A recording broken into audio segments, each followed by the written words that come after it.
아버지 하나님, 허술하고 연약할지라도 그리스도를 힘입어 주 앞에 나온 저희들, 천사도 부러워하는 이 예배를 주님 홀로 받으시며 우리 마음 안에 성령의 약동함이 힘이 있어서 저마다 자기의 구주를 찬송하게 하옵소서.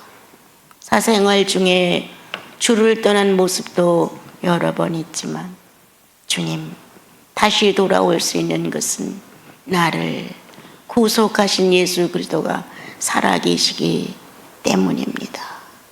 누가 의인이냐라고 소리치시면서 하나님께서 의롭다 하신 이를 누가 정죄하느냐라고 꾸짖어 주셨던 주님, 오늘 모인 저희들 모두가 하나님 사랑하는 사랑의 증표를 가지고 선하게,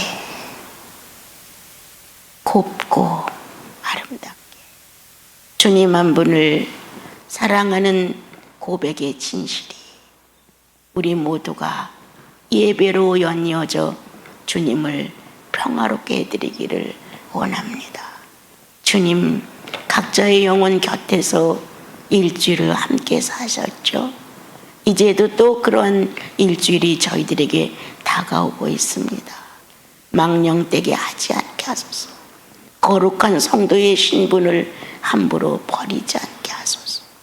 거듭난 예수인은 의인의 자격을 갖고 살게 하시니 오늘도 저희들 마음은 의인의 찬송 소리를 주 앞에 드리게 하소서. 예수님의 이름으로 기도합니다. 여러분, 여러분과 내가 같은 소원을 품었다고 한다면 예수 그리스도가 우리 생전에 재림하시면 좋겠다는 생각을 같이 품을 수가 있었겠죠. 또 동일한 어떤 마음을 가졌다면 늘 성령으로 충만하여 그리스도의 모습을 이 땅에 재현하고 싶겠죠. 이렇게 공통된 마음이란 예수 그리스도를 통해서만이 융합이 되고 또 그것만이 잡음을 없애고 불평, 불만의 시비가 될 수 있는 요소들을 다 정복해 줍니다. 여러분, 내가 자랑 하나 할게요. 지금도 내 나이를 내가 몰라요. 나 몇 살이지? 나 어떻게 됐어? 목사님한테 같이 가면서 내가 지금 78이에요? 내가 79예요? 맨날 이런 질문을 엉뚱하게 해요. 그럼 어떤 때는 79예요. 또 어떤 때는 78이에요. 어떤 게 진짜인지 저도 모르겠어요. 그러나 일단 나이가 많다는 거죠. 이제는 노인이라는 측에 제가 설명에 들어앉아 있는 거예요. 주님 사랑해요. 주님 사랑해요. 주님 사랑해요. 영원히 변질되지 않은 하나의 본질이 내 안에 들었다면, 또 여러분 안에 들었다면 주님 사랑해요 라는 사랑 고백일 뿐이다. 어느 날 주님과 앉아서 주님의 속성이 너무 많은 거예요. 자비, 인애, 긍휼, 성실, 어떻게 헤아릴 수 없을 만큼 하나님께서 하나님의 속성을 가지고 인류를 다스려 가시는 거예요. 근데 나 같은 경우는 자비가 없어요.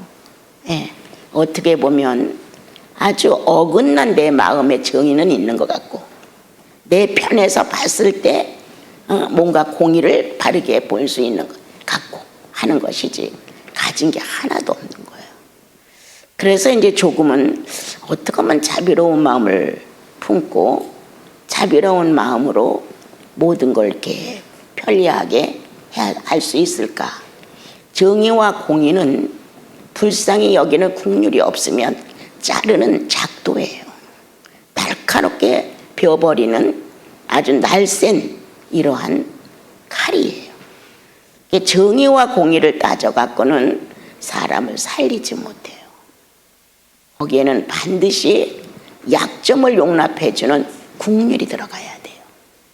그래서 정의 안에 국률, 공의 안에 국률, 하나님이 인생을 불쌍히 보신다는, 꼭 구원해주고 싶어하는 갈망이 있다는 표현이 그 안에 들어있어요. 그래서 우리들은 나는 잘못하지 않았어, 나는 옳아, 모든 걸 형편을 봤을 때도 나는 이 정도는 내가 해낼 수 있었어, 이렇게 말을 하죠. 자기가 얼마만큼 정확한 사람인지, 얼마만큼 하나님의 공도에 공헌을 했는지, 얼마만큼 정의로워서 개인의 삶을 반듯하게 했는지 그렇게 자기를 말해요. 그런데 성령은 우리 안에서 말씀하셔요. 공의도 없었고 정의도 없었어.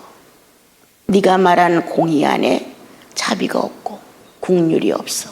네가 말한 정의 안에 불쌍히 보는 인애가 없어.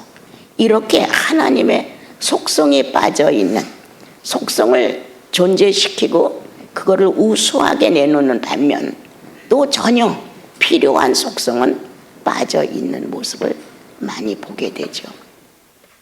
너무나 하나님께 많아가지고 구약을 읽으면서 그 전에 노트에다 정리를 해가며 쓸 때 너무 많은 거예요.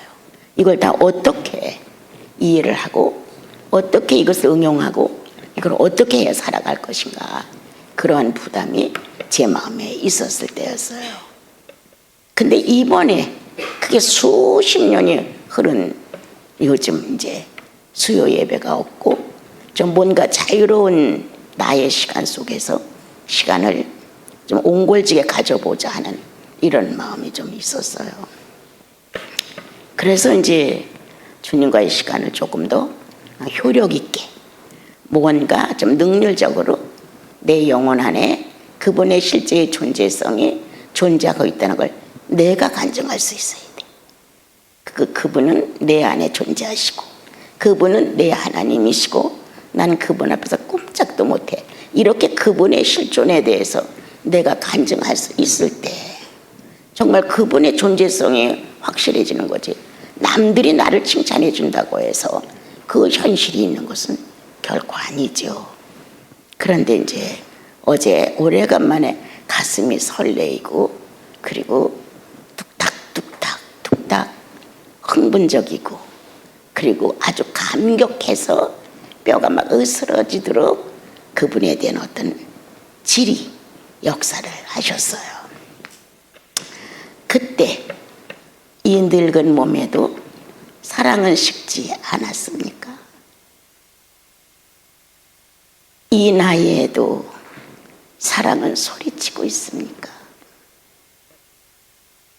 이런 고백이 영혼에서 막 휘몰아쳐 오면서 나는 많은 걸 모릅니다. 단 하나 안다면 사랑이라는 본질에 대하여 갈망합니다.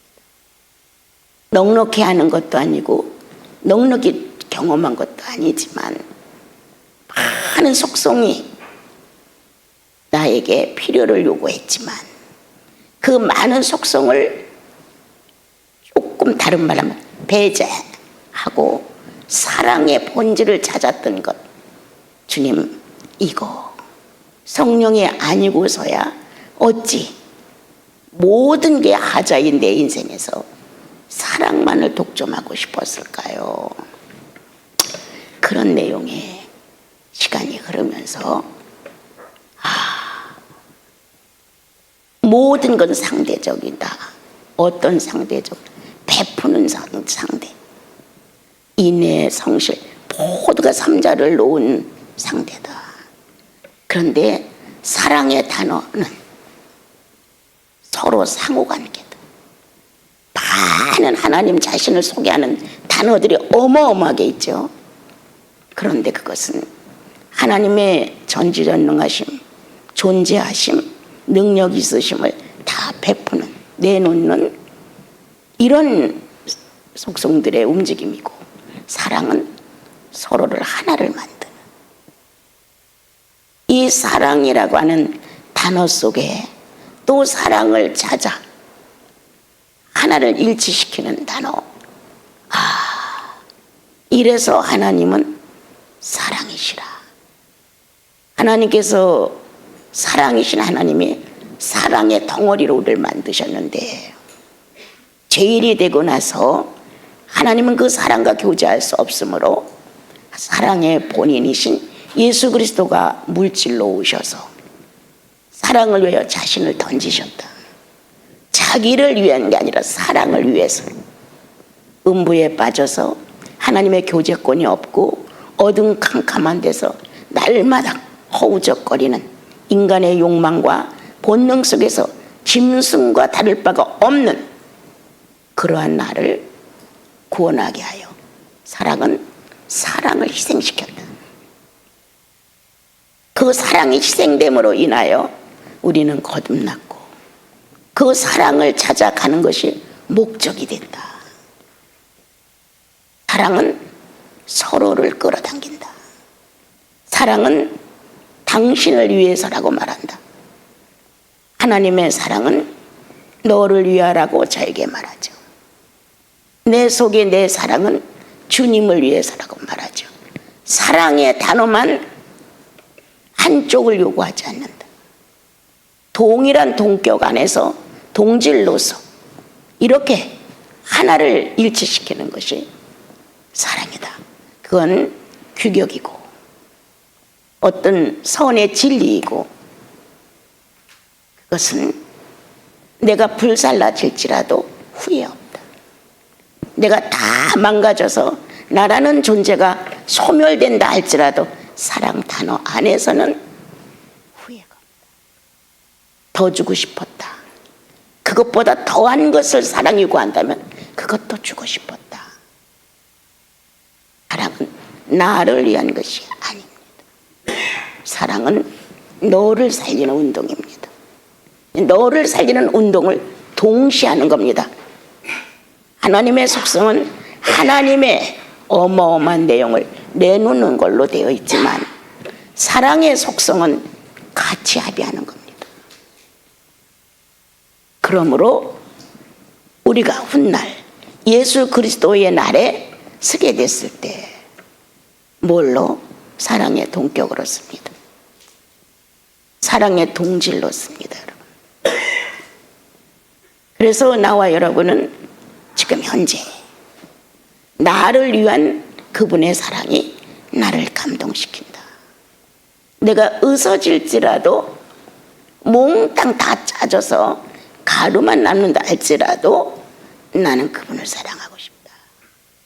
이러한 사랑의 소통과 사랑의 교제만이 불상사가 없다, 하자가 없다, 후회가 없다. 이렇게 어마어마한 하나님의 사랑 단어 안에 전 존재되어 있는 나와 여러분의 실체는 그 사랑 때문에 존재하고 있다. 우리는 사랑 그러면 나를 뭔가가 누군가 채워주길 바라는 거예요. 그리고 내가 만족스러우니까 사랑을 한다고 하는 거예요. 싫어봐요. 하겠어요. 어림도 없죠. 그런데 주님이 사랑은 이렇게 같다는 거예요. 우리는 내가 얼마나 희생을 해서 내가 얼마나 어렵게 잘해서 이런 식의 공치사를 하는데, 아니, 사랑은 같은 질이다. 같은 격이다. 같은 결이다. 이렇게 사랑은 같음으로 인하여 완성을 보는 것이지 다른 어떤 것이 있는 것은 아니에요. 예수 믿고 진지하게 배운 것, 사랑이라는 단어. 어떤 것도 탐욕하지 않는다. 물질, 명예, 재물, 건강, 수명, 어떤 것도 탐욕하지 않는다. 사랑은 그 자체가 충만하다. 너무 충만해서 더 이상의 요구가 오지를 않는다.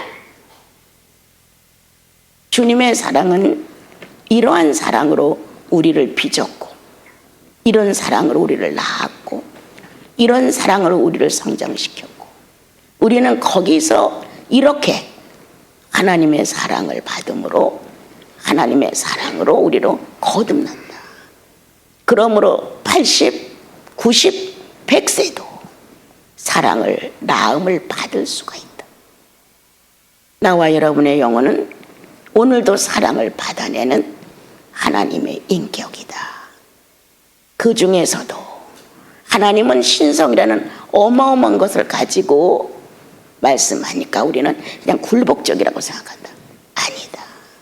하나님 안에 인성적인 사랑에 빠지면 하나님은 50%밖에 안 된다. 하나님 자신의 전지전능을 발산할 수 있는 것은 인성이 존재하기 때문이다. 그러므로 빼앗긴 인성을 예수 그리스도의 죽으심과 부활로 갖고 오셨다. 그리고 나와 여러분이 잃어버린 이 인성의 주격을 우리는 성령을 통하여 받아들였고, 성령님이 오늘도 나와 여러분들의 삶 속에서 사랑이라는 어마어마한 이 놀라운 사건을 가지고 이끌어내신다. 그거 너무 욕심이야, 그거 너무 본능적이야, 그거 너무 사탄적이야, 이렇게 무언가 나와 여러분이 이 사랑의 도에서 어긋날 때마다 주님은 가르쳐 주신다. 알게 하신다. 느끼게 하신다. 깨닫게 하신다. 감각하게 하신다. 그런데도 우리는 그 사랑의 본질을 찾아가지 않아요. 그리고 내가 좋아하는 것들, 여기에 만족을 느끼고 그것에 의해서 내가 존재하는 의미를 알고 있는 거예요. 오늘 성경은 아모스 시대에 너무 많이 백성들이 타락했고 또 여러 가지 사건으로 하나님 마음이 많이 아팠어요. 그래서 주님은 나를 찾아. 나를 찾으면 살 수 있다. 나를 만나봐. 그럼 너희들은 새로워질 수 있다. 이렇게 아주 간청을 하셔요. 하나님이 간청을 하는 거예요. 우리가 간청을 해서 주여 살려주세요. 지금 죽을 지경이에요. 이게 아니라 하도 하나님을 버리고 자기들이 만든 하나님으로 희락을 하며 지내니까 하나님께서 나를 찾아봐라. 반드시 산다. 나를 만나봐라. 반드시 회복된다. 이렇게 하시면서 이제 북이스라엘과 남이스라엘 속에서 아모스는 북이스라엘을 놓고 예언을 하기 시작을 했죠. 여러분, 나와 여러분은 이제는 예수인이에요. 죄인의 시대를 사는 사람들이 아니에요. 의인의 시대를 사는 사람들이에요. 의인의 자격이 그리스도가 구원해 주심으로 인하여 다 갖췄어요. 누구도 이것을 뺏어갈 수 없다고 요한복음에는 가르쳤어요. 내 아버지는 만유보다 크심에 그 손에서 빼앗을 자가 없다. 이렇게 말씀하셨어요. 그러한 나와 여러분이 살아가면서 성령으로 충만해지지 아니하면 이제 사달이 나는 거예요. 성령으로 메꿔져 나가면서 하나님의 본성과 같아지는 삶을 갈구하게 되면 육체는 이 땅에 산다 할지라도 목적은 영혼 안에 있단 말이에요. 근데 그게 안 되다 보면 세상살이의 즐거움을 찾고 싶은 거예요. 세상살이로 자기를 만족시켜주고 싶은 거예요. 이스라엘 민족은 하나님도 섬기고 또 재미없으면 다른 신을 섬기고 또 거기 가서 제사 지내고 거기서 예배를 드리고 거기서 아주 흥취 있게 지내다가 또 하나님을 찾아와서 예배를 드리고 소제를 드리고 번제를 드리고 화목제를 드리고 이렇게 이중적인 삶을 하는 것을 보고 아모스는 오늘 이스라엘 민족 앞에 그리하지 말아라. 네. 그리고 너희들이 이렇게 하나님이 역사할 수 없을 만큼 타락된 원인은 공의를 버렸기 때문이다. 너희들을 위한 너희들의 입장에서 공의를 살렸고 그 공의는 하나님이 빠진 공의다. 너희는 정의를 버렸다. 그 사람의 한 사람이 어떻게 행동했는가에 대해 옳고 그름에 정확한 판단을 해서 세워주지 않았다. 그러면 공의도 없고 정의도 없는 사회는 잔인만 남는 거야. 잔인성. 그 공의와 정의가 있는 곳에는 반드시 아까 말한 대로 하나님의 성품, 국률이 쫓아가게끔 돼 있어요. 살려주기 위해서 공의가 필요하고 살려주기 위해서 정의가 필요한 것이지 심판해서 죽이려고 공의를 찾는 게 아니에요, 여러분. 이렇게 하나님의 법도는 정확하게 나와 여러분을 이끌어가는 거예요. 예수 믿고 주님 앞에서 크게 주님을 박수쳤던 내용은 양심을 살려줬다는 거예요. 하나님께서 죽었던 양심을 예수 그리스도를 영접함으로 인하여 그 더럽고 추한 양심이 정결하고 깨끗한 양심으로 변화를 받은 거예요. 그러므로 누가 당신은 옳지 않아 오라라는 심판을 하기 전에 양심이 먼저 심판을 해주잖아요. 그건 과하지 않았어? 그건 너무 이기적인 거 아니야? 그건 남의 거 아니야? 이렇게 이 회복된 양심이 어마어마하게 이 안에서 바른 판단을 해준단 말이에요. 그러므로 저마다 우리는 하나님의 어떤 무서운 심판을 기다리는 자들이 아니라 자기가 자가 심판을 하는 거잖아요. 아, 그렇지. 성령이 내 안에서 나를 비춰주는 것이지. 이렇게 자가 심판을 할 수 있는 특권을 받은 사람들이 진리로 거듭난 사람들이 특징이잖아요. 오늘 우리는 예수 믿으면서 한쪽에서 사건도 모르면서 그 내용이 그렇다 하면 확 쓸려버리죠. 그래서 공의가 바른 심판을 해줄 수 없게 만들죠.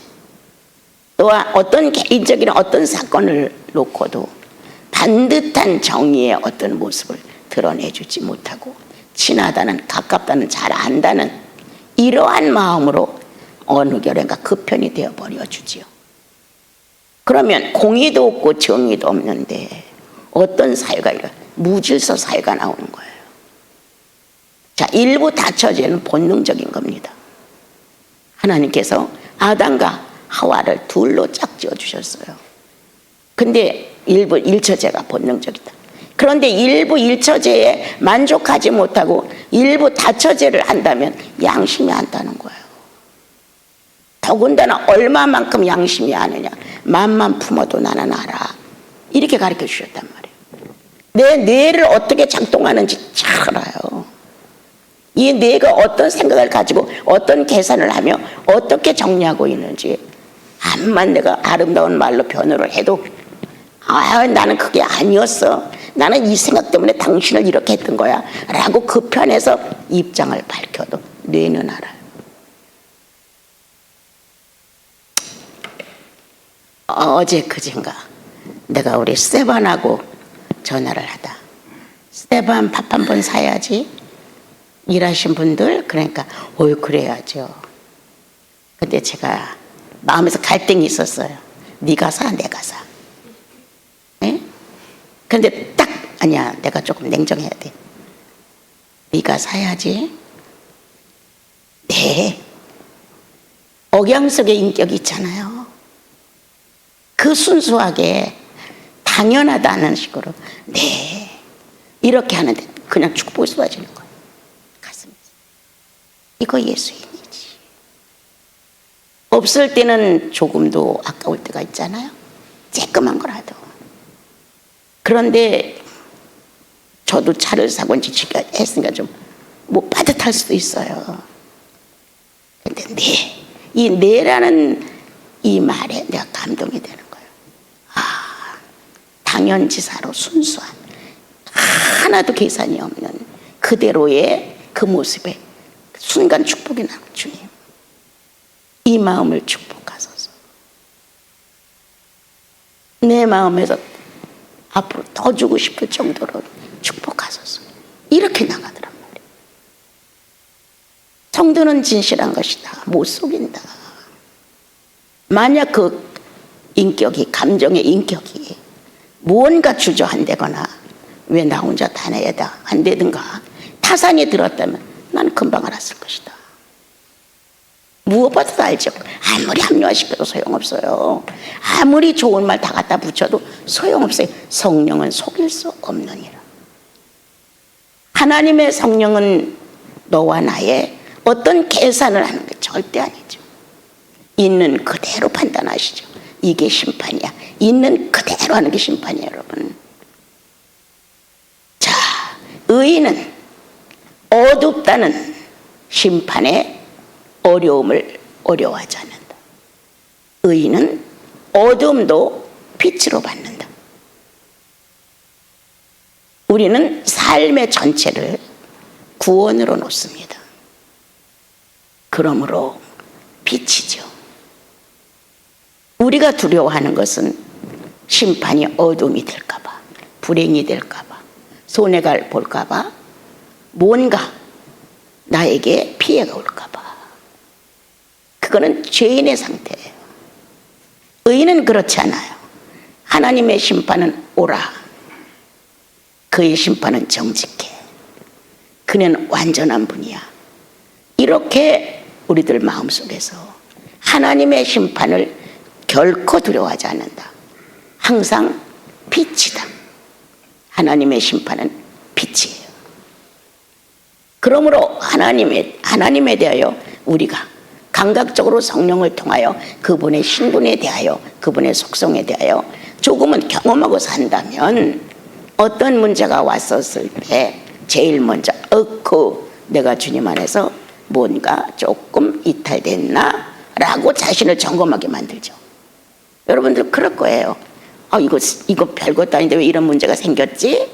하면서 자기의 어떤 삶의 모습을 돌아볼 거란 말이에요, 여러분. 꼭 그렇게 돼서 되는 건 아니에요. 그러나 내게 온 모든 사건들은 나에게 은혜다. 반성하게 한다. 돌아보게 한다. 뉘우치게 한다. 잘못됐나 안 됐나를 스스로 점검하게 한다. 자가 비판하게 만든다. 유익하다는 거예요. 그런데 이걸 삼자가 보고 네가 그렇게 살니까 그런 문제를 만났지, 이렇게 말하면 이건 예수님의 마음이 아니죠. 그렇게 살아서 그런 문제를 만났다면 어느 누구도 하나님 앞에 쓸 수 있는 인간은 아무도 없어요. 주께서 기록하시기를 주께서 죄악을 세실진데 누가 그 앞에 서리요. 주께서 죄를 다 세워가지고 그 죄대로 만약에 나와 여러분을 판단하신다면 그 앞에 설 자가 누구냐 이 말이에요. 아무도 못 쓰지.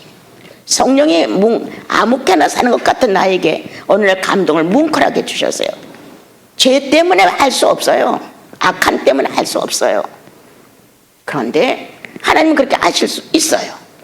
죄를 엉망으로 진 이스라엘 민족 앞에서도 하나님은 나야 여호와야 이렇게 나타나셨어요. 죄를 소멸하시는 그의 능력은 그가 다스려 가시는 것이다. 오늘 성경은 그렇게 하지 마. 그런 식으로 못되게 살고 못된 양심을 쓰고 그런 두뇌를 작동시키면서 번제 드리지 마. 네 이속과 네 사생활에 하나님의 실존이 없으면서 소제 드리지 마. 속에 자기의 생각과 자기에게 유익하지 않은 것에 대한 유감을 품고 무언가 못마땅한 것, 평소에 그가 하고 있는 것들에 대하여 자기가 불만을 품은 것, 이렇게 갖고 있으면서 화목제사를 지내지 마. 성경은 오늘 이렇게 외식적인 나와 여러분, 성령과 관계없는 삶을 살으면서도 굉장히 잘 사는 줄 아는, 나는 남한테 피해를 안 주니까, 적어도 나는 남을 돕고 사니까, 이런 식의 자기를 평가하면서 하나님의 거룩한 제사에 하나님의 영이 없었다는 거예요, 여러분. 그러니까 요동치는 거야. 사건이 오면 요동쳐. 그 사건 속에서 자기 필요한 만큼의 요구를 해가는 거예요. 소제가 죽었다. 번제가 죽었다. 화목제가 죽었다. 이렇게 성경은 오늘 우리에게 말해주고 있습니다, 여러분. 그래서 난 너희들의 성례를 기뻐하지 않아. 안 보고 싶어, 안 듣고 싶어 라고 주님 말씀하셨어요. 실제로 안 보고 싶겠어요? 안 듣고 싶겠어요? 아니에요. 조금만 반응을 해도 기쁨이 솟구치잖아요. 조금만 선행을 해봐요. 나도 모르게 능력이 되잖아요. 이렇게 성령은 사생활 중에 살으셔서 내가 살아가는 어떤 힘의 모습 그대로를, 인격 모습 그대로를, 행동 모습 그대로를 알고 계시다는 거예요. 그러므로 번제를 살리자. 아무런 의미도 없는 것 같은 태워서 주님은 그렇게 드리는 향기조차도 안 맡고 싶다. 화재로 태워서 연기가 막 풀풀 올라갔잖아요. 그리고 거기서 그거 타는 냄새로 주님은 향기롭다 하셨어요. 근데 그 냄새 맡기도 싫다. 우리는 창세기를 통해서 가인을 안 받으신 하나님께서 가인의 제물 안 받으셨죠. 가인을 받을 수 없는 하나님은 그의 제사를 안 받으셨습니다. 중요한 건 제물도 아니요 제사도 아니다. 뭐가 가장 중요해? 나다. 하나님과 연결을 하고 있는 내 영혼의 자세다. 이것이 가장 중요하다고 난 생각합니다. 내가 희생의 양이 되지 않는데 그까진 짐승 하나 희생의 양이라고 잡아서 드려야 되겠는가? 내 양심이 희생당하지 않는데, 내 두뇌가 희생당하지 않는데, 내 어떤 것들이 희생당한 어린 양이 안 되는데 다른 것으로 희생당한 어린 양을 해가지고 번제를 드렸다, 소제를 드렸다, 화목제를 드렸다. 향기조차도 나는 맡고 싶지 않아 라고 말씀하셨어요. 오늘 나와 여러분의 향기는 그리스도죠. 그리스도가 십자가의 못을 박아 피를 흘림으로 하나님의 향기는 그리스도를 통하여서 만족하셨죠. 그분의 희생된 양의 그 모습을 통하여 우리의 부족을 거기서 충만케 채우셨죠.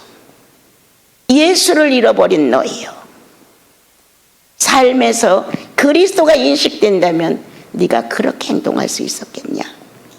네 삶에서, 네 사생활 중에서 그리스도가 인식됐다면 네가 그런 생각으로 뇌를 더럽힐 수 있었겠냐? 그런 마음으로 양심의 저울추를 속이고 더러워질 수 있겠느냐? 성경은 오늘 이중생활하는 종교생활 아모스 선지자를 통하여 북이스라엘을 책망하고 계십니다. 동시에 나와 여러분을 책망하고 계신지도 모릅니다. 이중생활하는 너희요. 이렇게 예배를 드리는 소제도, 번제도, 화목제도 있다 할지라도 이것이 누구를 위한 것이냐? 자신들을 위한 예배였다는 거예요. 자신들의 손해가 날까 봐, 자신에게 유익을 좀 얻어낼까 하여 드렸다는 거예요. 제사는 하나님 자신을 위해 드린다. 하나님은 나를 위해서 제사 드리는 그 사람을 위해서 그걸 받아내시는 거예요. 그건 사랑의 결합이다. 드리는 자와 받는 자의 연합이에요. 그게 제사예요. 그러므로 가인과 하나님이 하나가 안 됐던 것, 가인은 사생활 중에서 그렇게 연합된 예배를 바르게 드리지 않았죠. 오늘 좀 유감이 있어서 형제를 꺼려하는 사람, 무언가 불평불만이 있어서 자매를 꺼려하는 사람, 혹시 화목제가 죽지 않았을까요? 뭔가 주님 앞에 선한 서약을 해놓고 갚지 않아, 아무도 몰라, 자기 양심은 알아, 이럴 때 나와 여러분의 소제는 죽어 있는 거 아닐까요? 여러분, 지나가는 말로 나 주님하고 이번 달에는 이만큼 잘할 거야 라고 말을 했어요. 근데 안 지켜져. 그러면 양심의 고통이라도 아우 주님 내가 그때 그 말 해놓고 지금 어려워요. 내가 이걸 못 지키고 있네요. 산자로 대우하느냐? 산자로 대우하면 산다는 거예요. 나 이거 취소해요 주님. 이렇게 할 망정 하나님을 산자로 놓았느냐? 그건 예배다. 그거는 제사다. 거기는 끝없는 용서와 사랑이 존재되어 있다는 거. 오늘 행여나 살아가는 조건에 맞춰 살아보려고 이중으로 하나님을 섬기는 또 세상신도 섬기는 이런 식의 내 모습은 아니었던가. 어떻게 조금이라도 이득을 유익하게 하기 위하여 우리는 세 가지 제사를 지내면서 하나님이 받지 않는 제사를 열심히 지니지 않았는가. 냄새조차도 거부하시는 주님, 오늘 나와 여러분의 사생활 중에 예수님 살아있어야 합니다. 내가 그 앞에가 잘못했어요 라고 빨가벗고 고백을 할 망정 존재해야 합니다. 예수 그리스도가 살아계시다면 그런 말 할 수 있을까? 그리스도가 네 안에 존재한다면 그렇게 행동할 수 있을까? 자기 편리를 위해서 남을 손해내게 할 수 있을까? 우리는 그리스도를 그렇게 배우지 아니했습니다. 나와 여러분의 영혼 안에 존재하시는 주의 성령으로 새로워지셔서 조금 점검해 보세요. 그리고 나만을 위한 시간 좀 갖지 말고 형제님들도 서로 방문도 하시고 자매님들도 서로 방문하시고 친교회 차라도 한잔 나누면서 서로가 예수 얘기도 좀 나누시고 이런 좀 아름다운 크리스찬들의 모습이 있었으면 참 좋겠습니다. 그래서 삶의 향기가 나 맡고 싶어.